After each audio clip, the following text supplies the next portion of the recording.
राजस्थान में भगवान श्री कृष्ण जी के एक दयालु भक्त थे। नाम था रमेश चंद्र।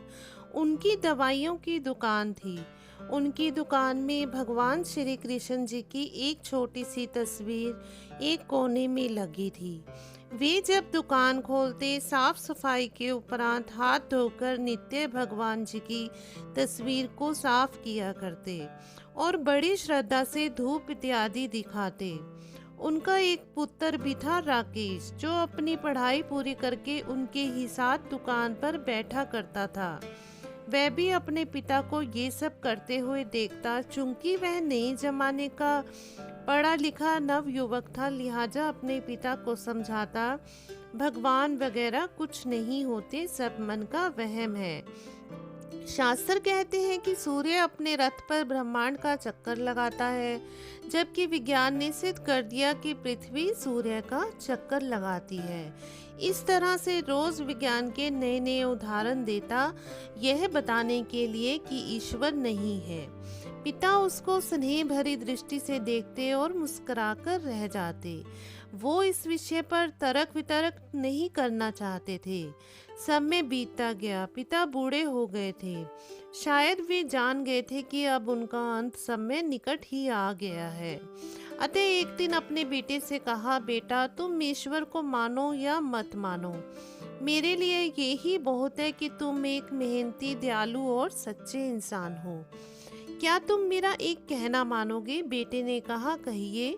ना पिताजी, जरूर मानूंगा। पिता ने कहा, बेटा मेरे जाने के बाद एक तो तुम दुकान में रोज भगवान की इस तस्वीर को साफ करना, और दूसरा, यदि कभी किसी परेशानी में फंस जाओ तो हाथ जोड़कर श्री कृष्ण जी से अपनी समस्या कह देना।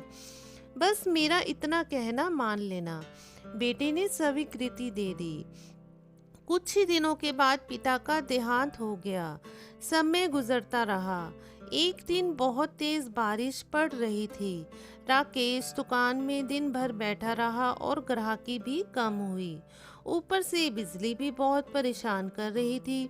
तभी अचानक एक लड़का भीगता हुआ तेजी से आया और बोला, भैया ये दवाई चाहिए, मेरी माँ बहुत बीमार है। डॉक्टर ने कहा, ये दवा तुरंत ही 4 चम्मच यदि पिला दी जाए तो ही मेरी माँ बच पाएगी। क्या ये दवाई आपके पास है?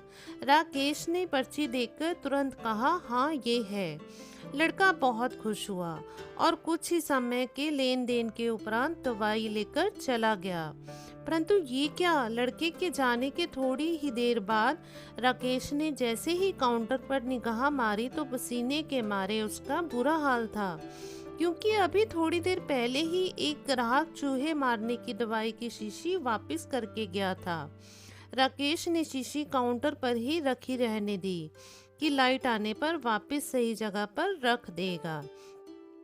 पर जो लड़का दवाई लेने आया था वह अपनी शीशी की जगह चूहे मारने की दवाई ले गया, और लड़का पढ़ा लिखा भी नहीं था। हे भगवान, अनायास ही राकेश के मुंह से निकला, ये तो अनर्थ ही हो गया।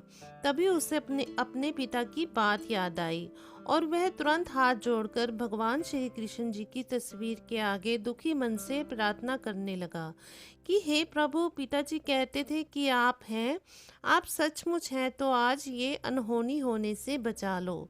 एक माँ को उसके बेटे द्वारा जहर मत पीने दो, प्रभु मत पीने दो। भैया, पीछे से आवाज आई। कीचड़ की वजह से मैं फिसल गया, दवा की शीशी भी टूट गई। कृपया करके आप एक दूसरी शीशी दे दीजिए।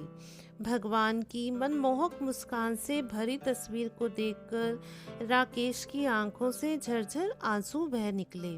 उसके भीतर एक विश्वास जाग गया था कि कोई है जो सृष्टि चला रहा है। जिसे कोई खुदा कहता है तो कोई परमात्मा। प्रेम और भक्ति से भरे हृदय से की गई प्रार्थना कभी भी व्यर्थ नहीं जाती। जय जय श्री राधे, जय जय श्री राधे।